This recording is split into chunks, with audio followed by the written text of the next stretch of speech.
بسم اللہ الرحمن الرحیم۔ محترم ناظرین،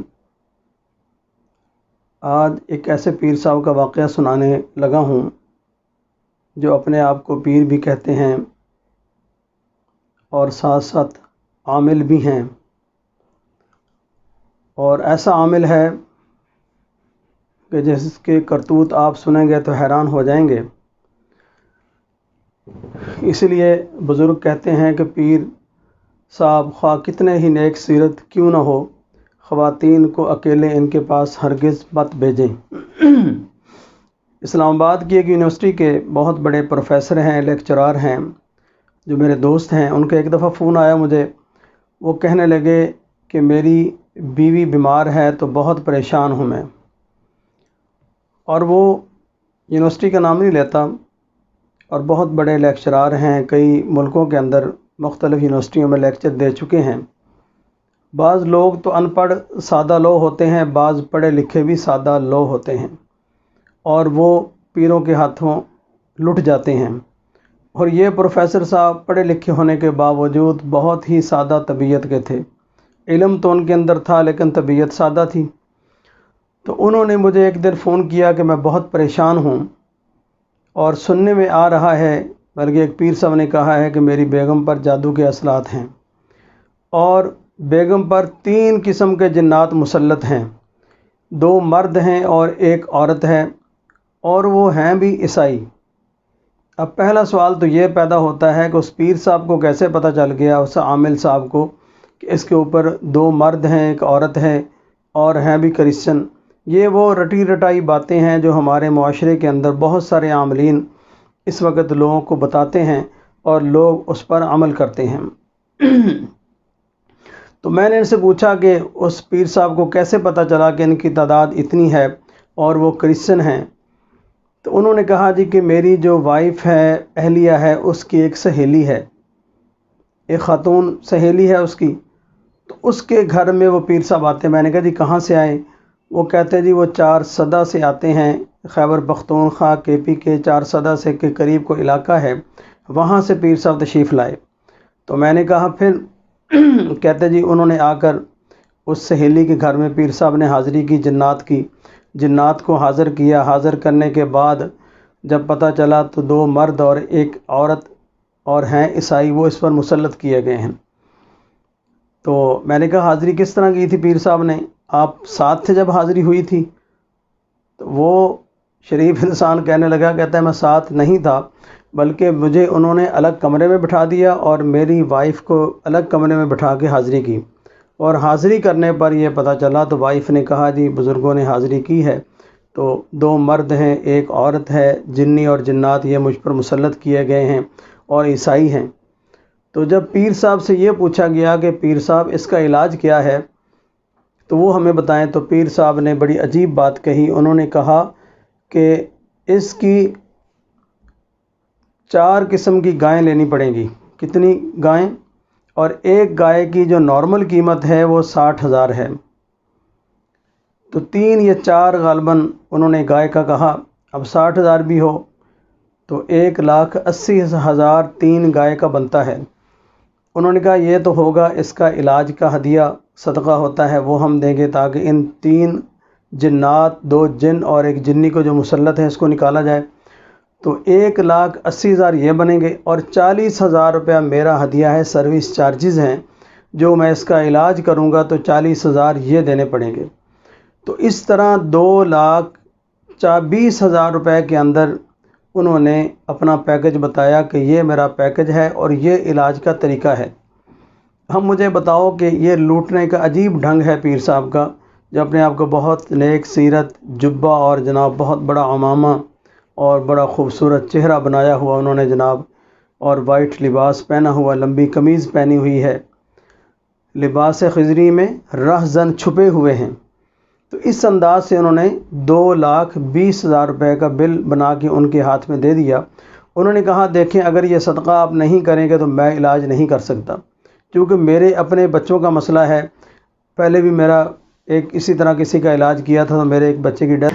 تو پروفیسر صاحب بہت پریشان ہوئے، تو انہوں نے مجھے کال کی، کہتے آپ اسلام آباد تشریف لائیں تو میں نے کہا جی ابھی تو میں نہیں آ سکتا، بلکہ 1/2 کو میں اسلام آباد آؤں گا انشاءاللہ، تو پھر آپ تشریف لائیں تو آ کے مجھے ملیں۔ تو وہ اپنی اہلیہ کو لے کر میرے پاس، جہاں پر اسلام آباد میں ٹھہرتا ہوں، مریضوں کو چیک کرتا ہوں، وہاں 1 اور 2 ہر انگریزی مہینے کی 1 اور 2 تاریخ کو، تو وہاں پر تشریف لائے تو میں نے وہاں چیک اپ کیا، حاضری کی، تو میں نے ان سے عرض کیا کہ جناب محترم پروفیسر صاحب، آپ کی اہلیہ پہ کچھ نہیں ہے۔ ان کی اہلیہ کو بھی سمجھایا کہ دیکھیں نہ جادو ہے نہ جنات ہے، کوئی ایسا مسئلہ نہیں ہے، لیکن ان کی اہلیہ ایک ہی بات پہ بضد تھی، نہیں وہ پیر صاحب نے کہا وہ جادو تو ہے۔ بہت سمجھانے کے باوجود ان کا قوہ سفید ہی رہا کہ نہیں جادو ہے، تو اس کا علاج میں نے انہی پیر صاحب سے کرانا ہے۔ تو یہ سب سے بڑی بدبختی تو یہ ہے پیروں کی کہ جو تنے تنہا بیٹھ کے اپنا حاضریاں کرتے ہیں، پھر وہاں پر جو گل کھلاتے ہیں وہ عوام کے سامنے ہیں۔ تو خیر یہ غیر اسلامی غیر شرعی طریقوں کا نتیجہ بھی نہایت برا ہوتا ہے۔ چکنی باتوں کے اندر آ کر پروفیسر صاحب کی اہلیہ نے ان سے اپنے پروفیسر شوہر سے کہا کہ آپ جلد از جلد 2,20,000 روپے کا انتظام کریں تاکہ صحیح معنوں میں میرا علاج ہو سکے۔ چونکہ پیر صاحب کے بقول جو 4 سدہ سے پیر صاحب تشریف لائے تھے، انہوں نے کہا جی میں نے عارضی طور پر جنات کو باندھ دیا ہے، بندش لگا دی ہے، اور مستقل نہیں ہو سکتا، جب یہ پیمنٹ کریں گے تو پھر مستقل علاج ہوگا۔ اگر آپ نے اپنی بیوی کو کسی بات پر ڈانٹا، اب یہ شرائط ہیں اس کے شوہر کے لیے، اگر آپ نے اپنی بیوی کو کسی بات پر ڈانٹا، سرزنش کی، تو پھر یہ جنات اس پر حاوی ہو جائیں گے۔ جو میں نے عارضی طور پر جنات کو قید کیا وہ کھل کر سامنے آ جائیں گے، پھر آپ کے لیے بھی مسئلہ ہوگا، آپ کے بچوں کے لیے بھی مسائل پیدا ہوں گے، تو پھر میرے کنٹرول میں نہیں ہوگا کہ میں انہیں جلاؤں یا بھگا دوں کہیں سے۔ تو یہ پروفیسر صاحب بہت پریشان ہوئے، تو انہوں نے جب یہ ساری رام کہانی اس کی مجھے سنائی تو مجھے بڑی حیرت ہوئی اس بات پہ۔ میں نے کہا حضور آپ پڑھے لکھے ہونے کے باوجود آپ نے اتنی بڑی ان کی باتیں سنی، اور تنے تنہا بیوی کو الگ کمرے میں بٹھا کے حاضری اور یہ سارا معاملات، یہ غلط بات ہے۔ اس ظالم پیر کی رام کہانی سننے کے بعد پروفیسر صاحب نے، چونکہ مجھ سے تعلق تھا، تو اس تعلق کی بنیاد پہ جب انہوں نے مجھے بلایا تو میں نے ان کو سمجھایا، سمجھانے کے بعد الحمدللہ وہ پروفیسر صاحب اس ظالم انسان سے بچ گئے کہ جو 2,20,000 روپیہ عامل لینا چاہتا تھا۔ اور یہ ساری بات سنانے کا مقصد یہ ہے کہ آج کل عاملین مختلف طریقوں سے، مختلف بہانوں سے پیسے لیتے ہیں۔ تو جب بھی کسی عامل کے پاس جائیں علاج کے لیے، کسی پیر صاحب کے پاس جائیں جو عامل کی شکل کے اندر ہو۔ ایک تو وہ پیر ہیں جو تصوف والے پیر ہیں، روحانیت سکھاتے ہیں اور اللہ سے ملاتے ہیں، یہ وہ لوگ نہیں ہیں، کیونکہ ان کا تو خود اپنا بھی اللہ سے تعلق شاید نہیں ہوتا، ان کا تعلق مریضوں کی جیب کے ساتھ ہوتا ہے، مریضوں کی آنے والے لوگوں کے پیسوں کے ساتھ ہوتا ہے۔ اگر وہ پیسے مل جائیں، جیب گرم ہو جائیں، پھر تو ان کا تعلق ٹھیک ہے، اگر نہیں ہے تو اللہ سے ان کا تعلق نہیں ہوتا۔ اگر تعلق مع اللہ ہو تو پھر اس طرح کی قصے کہانیاں نہ سنائیں۔ پیروں سے مراد یہ پیر ہیں جو ڈبے قسم کے پیر ہیں، عاملین ہیں، جو جھوٹی کہانیاں سنا کر لیتے ہیں۔ میرا ایک موقف ہے کہ اگر آپ کسی کا علاج کرنا چاہتے ہیں، آپ ان کو واضح کہیں کہ مجھے 1,00,000 روپیہ دیں تو میں تب علاج شروع کروں گا، یہ حرام نہیں ہے۔ بھائی کیا کرنا؟ انہوں نے کہا جی میرے سروس چارجز ہیں، میں نے 1,00,000 روپے لینا آپ سے، آپ 1,00,000 دے دیں، میں علاج شروع کرتا ہوں، تو یہ حلال ہے۔ اگر آپ حرام طریقوں سے پیسے لیں گے، ہیلے کر کے، بہانے کر کے، تو وہ پھر نقصان دہ ہے اور وہ حرام ہے، آپ کے لیے بھی، آپ کے بچوں کے لیے بھی کھانے جائز نہیں ہے۔ تو اس لیے ناظرین، جب بھی کسی عامل کے پاس جائیں تو پوری کانوں کے کھڑکیاں کھول کے رکھیں اور دماغ اپنا حاضر رکھیں، دل بھی حاضر رکھیں۔ اور میں تو یہ کہتا ہوں کسی عامل کے پاس جائیں تو 11 دفعہ یا 41 دفعہ آیت الکرسی پڑھ کے اپنے آپ پر پھونک مار کے بسم اللہ الذی لا یضر مع اسمہ شیء فی الارض ولا فی السماء وهو السمیع العلیم، یہ پڑھ کر جائیں، دم کر کے وہاں جا کر بیٹھیں تاکہ ان کے شیطانی اثرات آپ پر نہ ہوں اور ہپنوٹائز نہ کر سکے، اپنی شیاطین آپ پر نہ چھوڑ سکیں۔ بعض لوگ جاتے ہیں، اپنا دماغ ہی اس کا کھو جاتا ہے، سینس لیس ہو جاتے ہیں، اپنے آپ میں حاضر نہیں ہوتے، جو پیر صاحب کہتے جا رہے ہیں وہ طوطے کی طرح رٹی باتیں کو سننے کے بعد اس کو جی جی جی جی کرتے کرتے لٹ کے واپس آ جاتے ہیں۔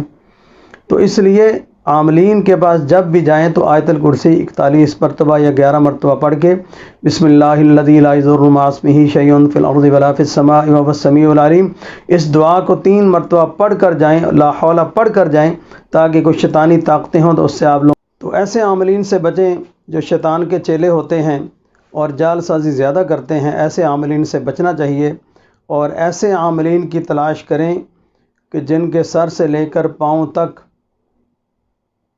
شریعت نظر آتی ہو، ان کی باتوں کے اندر شریعت نظر آتی ہو، جھوٹ نہ ہو، فراڈ نہ ہو، کوئی بھی عامل ہو، ایسے عامل ڈھونڈیں، ایسے عاملین سے بچیں جو اس طرح کے دھوکے کرتے ہیں اپنے اس پیٹ کی آگ کو بجھانے کے لیے۔ تو اس لیے ناظرین، اللہ تبارک و تعالیٰ سے دعا کرتے ہیں کہ اللہ تبارک و تعالیٰ ہمیں بھی حرام سے بچائے، ہم سب کو بچائے، اور اچھی باتوں پر عمل کرنے کی توفیق عطا فرمائے۔ جزاک اللہ خیرہ۔ السلام علیکم ورحمۃ اللہ وبرکاتہ۔